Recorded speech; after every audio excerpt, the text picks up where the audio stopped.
প্রতি মাসে মেয়েদের যে পিরিয়ড বা মাসিক হয় সেটা খুবই স্বাভাবিক এবং সুস্থ একটি প্রক্রিয়া।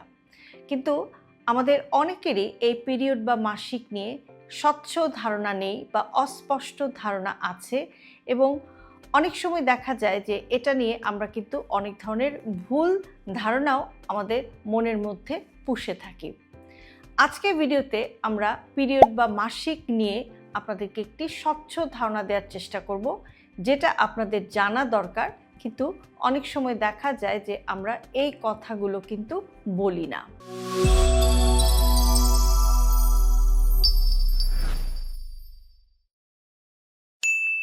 একটু কল্পনা করুন যে একটা মেয়ে প্রথমবার পিরিয়ডের দেখা পেল, অর্থাৎ লাইফে ফার্স্ট টাইম তার পিরিয়ড শুরু হলো। পেট ব্যথা করছে, রক্ত দেখেই সে ভয় পেয়ে গেল, কিন্তু কাউকে সে জিজ্ঞেস করতে পারছে না। আবার আরেকজন প্রতি মাসে তার পিরিয়ড আসে, কিন্তু এত ব্যথা আর এত দুর্বল লাগে যে সে ভাবে আমার শরীরটাই বুঝি খারাপ, এরকম সমস্যা কেবল আমারই হচ্ছে।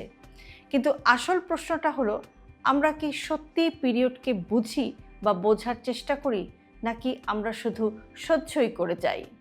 আজকের ভিডিওটা ভয় দেখানোর জন্য না বা লজ্জা দেওয়ার জন্য না, বরং বোঝার জন্য।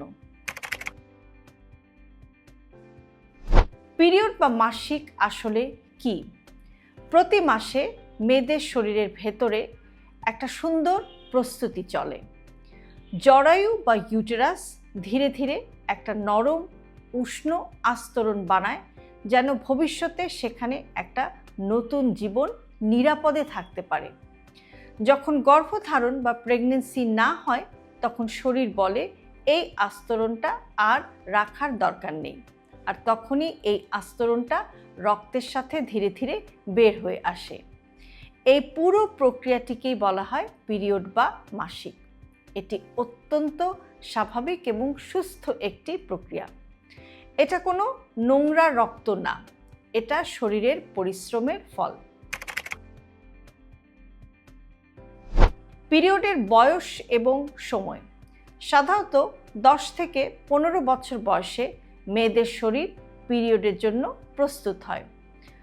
শুরুর দিকে মাসে মাসে ঠিকমতো পিরিয়ড নাও আসতে পারে বা অনিয়মিত থাকতে পারে, কখনো কখনো 2-3 মাস দেরিও হতে পারে, কখনো কখনো কম বেশি হতে পারে। এটা তখন স্বাভাবিক, কারণ শরীর তখন শিখছে, পুরো জিনিসটার সাথে একটু নিজেকে প্রস্তুত করছে। একইভাবে 40-45 বছর বয়সের দিকে পিরিয়ড ধীরে ধীরে বন্ধ হতে শুরু করে, আর এটাকে বলা হয় মেনোপজ।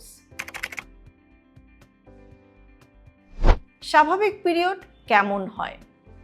স্বাভাবিক পিরিয়ড মানে 3 থেকে 7 দিন রক্ত থাকা, এরপরে আস্তে আস্তে বন্ধ হয়ে যাওয়া, দিনে কয়েকবার প্যাড বদল, রক্তের রং ধীরে ধীরে হালকা হয়ে যাওয়া, এগুলো সবই স্বাভাবিক।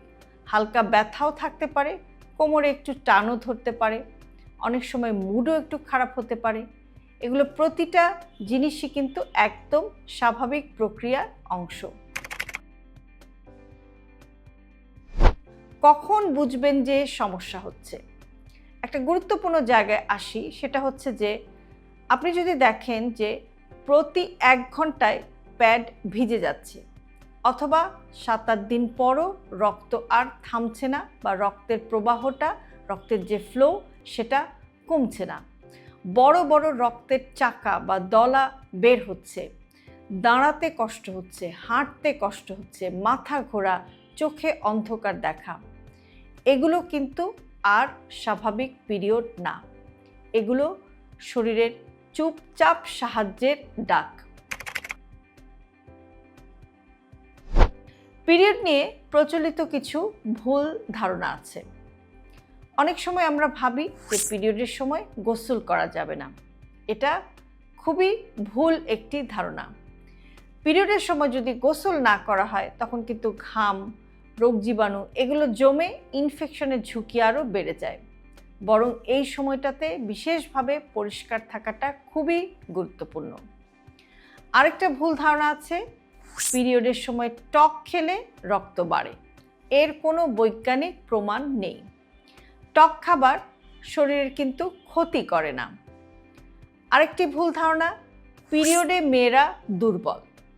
পিরিয়ড মেয়েদের দুর্বল করে না, বরং এটা শরীরের শক্তিরই একটি প্রমাণ।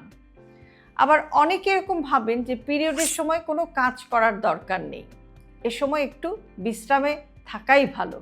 কিন্তু পিরিয়ডে আপনি যদি হালকা কাজ করেন, হালকা হাঁটাহাঁটি করেন, তাহলে কিন্তু অনেক সময় দেখা যায় যে পিরিয়ডের ব্যথাটাও কমতে শুরু করে। পিরিয়ডের সময় নিজের যত্ন নেওয়াটা খুবই প্রয়োজন। এ সময় শরীর একটু বাড়তি যত্ন চায়। পরিষ্কার প্যাড বা মেনস্ট্রুয়াল কাপ ব্যবহার করা যেতে পারে। 3 থেকে 4 ঘন্টা পর পর প্যাড বদল, নরম পরিষ্কার আন্ডারগার্মেন্টস বা অন্তর্বাস ব্যবহার, পিরিয়ডের সময়টাতে পর্যাপ্ত পরিমাণে পানি খাওয়া, আয়রন সমৃদ্ধ খাবার খাওয়া, এগুলো শরীরকে বলে আমি তোমার পাশে আছি। পিরিয়ড আর মন, এটাও কিন্তু খুবই গুরুত্বপূর্ণ। আমরা অনেক সময় এই বিষয়টাকে ভুলেই যাই বা এই বিষয়টাকে ইগনোর করি। পিরিয়ড চলাকালীন সময় অনেক মেয়েরই দেখা যায় যে একটু রাগ বেশি লাগে বা একটু বেশি রাগ হয়, কান্না পায়, মন খারাপ হয়। এগুলো কিন্তু নাটক না, এগুলো হরমোনের কাজ। নিজেকে ছোট করবেন না, বরং নিজেকে সময় দিন। পরিবারে কথা বলাটা কেন জরুরি? একটা মেয়ে যদি জানে তার মা, তার পরিবার এই বিষয়টা বুঝবে, তাহলে ভয় কিন্তু অর্ধেকটাই কমে যায়। পিরিয়ড নিয়ে কথা বললে ভুল কমে, ভয় কমে, দেরিতে চিকিৎসাটাও কিন্তু কমে। পিরিয়ড লজ্জা না, পিরিয়ড কোনো অভিশাপ না, পিরিয়ড হলো শরীরের স্বাভাবিক কথা। এই কথাগুলো আমরা যত শুনবো, যত বলবো, মেয়েদের জীবন তত সহজ হবে, তত নিরাপদ হবে। চুপ নয়, এটা বোঝা দরকার। লুকানো নয়, এটা শোনা দরকার। হেলদি লাইফস্টাইলকে জটিল ভাববেন না।